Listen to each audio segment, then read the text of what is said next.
Shalom. So I'm going to let you know right now. I'm about to talk to you about some real stuff that a lot of people are going to be instantly turn it off. I don't care, but you're going to instantly turn it off simply because it's not talking about rainbows and unicorns and how this is your season and all this other stuff. What I'm going to talk about is how the enemy attacks. More specifically, how the enemy attacks a child of Yahuwah, someone who's already walking with him. So, first and foremost, I already told you guys I used to dabble in the occult before I gave my life to Yeshua. Um, and that was because I wanted power. I was constantly being made fun of, especially at school. And I just I wanted power to show you, like, you're not going to mess with me. So that is actually what opened me up to wanting to do that. And my family is a very sarcastic and playful family. So the way we say I love you is to talk mess to each other. But during that time, I didn't know that. So I was going to school, I was getting made fun of by teachers and by students. And then I would come home and my family was playfully making fun of me, but I couldn't separate the two. So it kind of made me depressed and it put me on the path to start searching out ways to make me powerful. That's how I got involved in that. So when I gave my life to Yeshua, it's kind of like I was working for Pepsi. Coke offered me another position, better pay, better benefits, so on and so forth. And I just didn't show back up to work at Pepsi again. And so that made the enemy mad because I was willingly working for the enemy. It wasn't like I was just doing things that I didn't know was satanic. Like I was willingly doing things that I knew was satanic.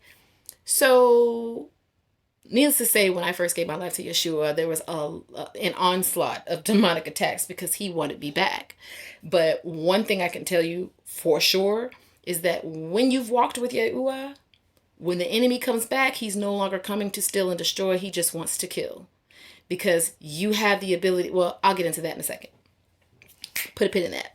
So, said all that to say, in my at the beginning of my walk, Ruach HaKodesh started ministering things to me. Now, since the age of 7, I've always been able to see spirits.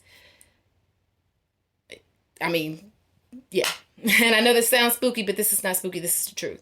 I've always been able to see spirits.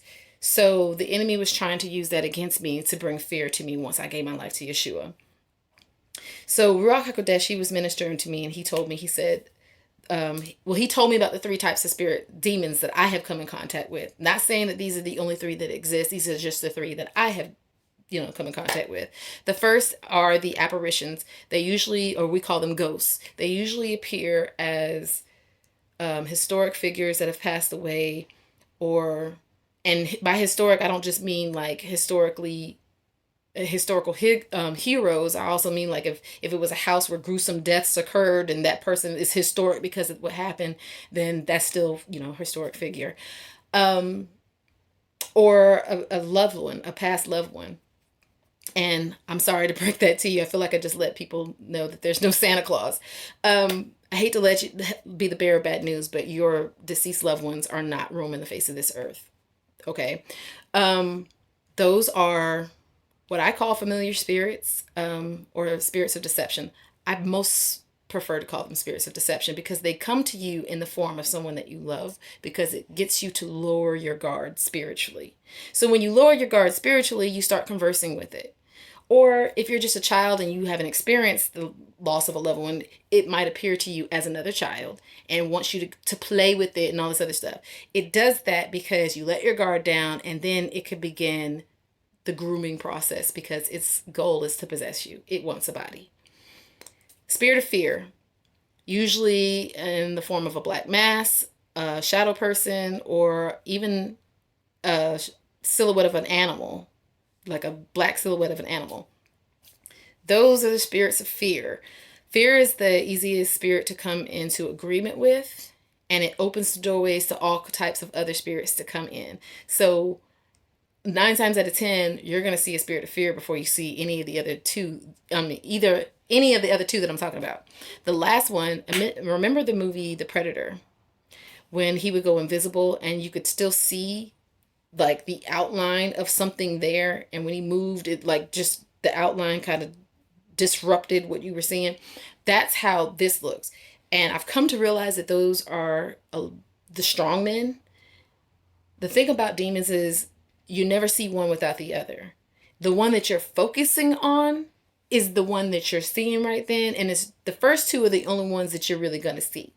That strong man is hidden for a reason, because yeah, you can get rid of that one and you can get rid of that one, but if you don't get rid of the root, the strong man is like the general that sends out the foot soldiers. So yeah, you got rid of the foot soldiers, but then the strong man will just send more foot soldiers out. Okay.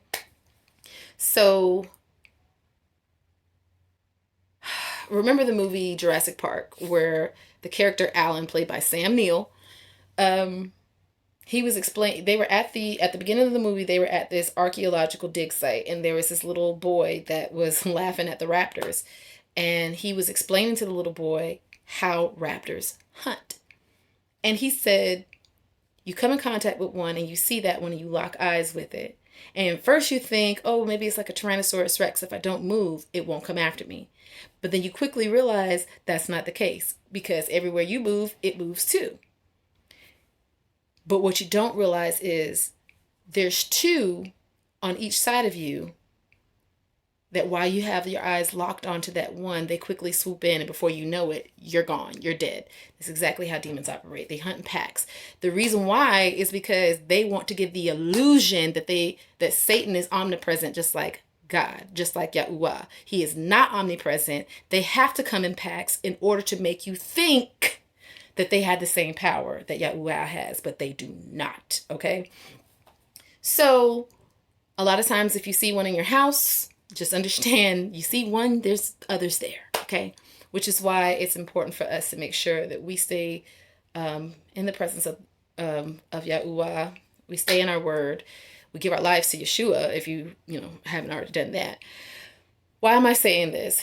Well, once I gave my life to Yeshua, and I started getting into the groove of my walk with him, and Abba started operating through me in very miraculous ways. I'm not going to go into it, because if I go into it, a lot of people will think, oh, she's lying. I don't care, but it's also too much to talk about right now. But just understand, he was operating through me in miraculous ways. And when that happens, it makes the enemy mad. So there was an incident where I had someone attempt to take my life in front of my child. And I was pinned down in a closet. This person was on top of me with a knife trying to plunge it into my face.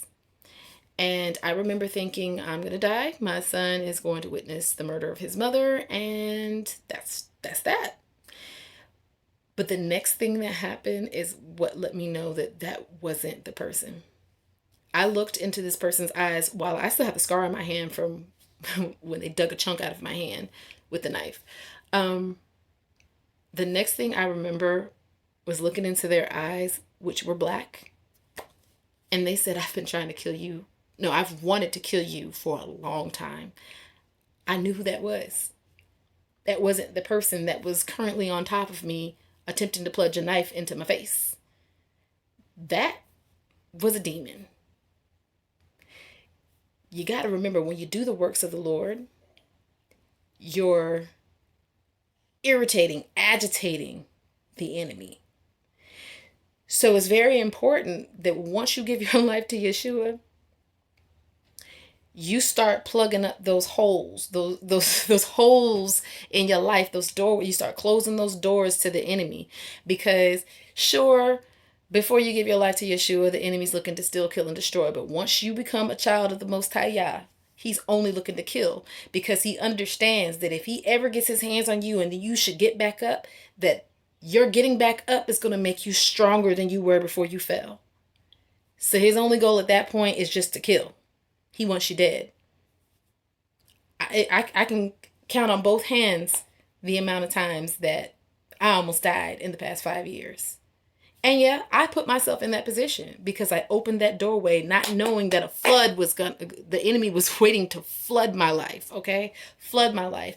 And I have been clawing my way back into the presence of Yahuwah. Of course, that's just what I say in my mind, because once I repented and turned back to him, whatever. But I just want you guys to have that visual. Like, I have literally been like, I'm not going back, blah, blah, blah, blah. So I'm about to put up a video about repentance. The reason why it's not on this video is because this video is already long enough, and my phone only allows me to make videos up to like 12 minutes and some seconds before I'm not able to upload them onto Instagram. And I do put videos on Instagram, and on YouTube, because there's people on both platforms that need to see them. And this is not for my benefit. This is for your benefit. Please believe, like, I'm out here exposing myself so in hopes that somebody will hear it and turn from whatever it is that they're doing, so they don't have to go, look, let my life be an example to you so you don't have to do it and go through what I went through. It was hell. And if what I went through the past 5 years is even a portion, a portion of what hell is like, I don't ever want to experience that. Okay. So go ahead and make sure you watch the video on repentance. I will say this: if you want to know more about the different things that I have gone through as far as spiritual warfare, and the ways that Abba will raise you up to do his works the way he said that he'll do in the Bible, in his word, then feel free to message me. I'm okay with talking about a lot of things. Just know that you have to be willing to hear what I say, because, yeah. So I love you guys. Just watch the next video. Shalom Aleichem.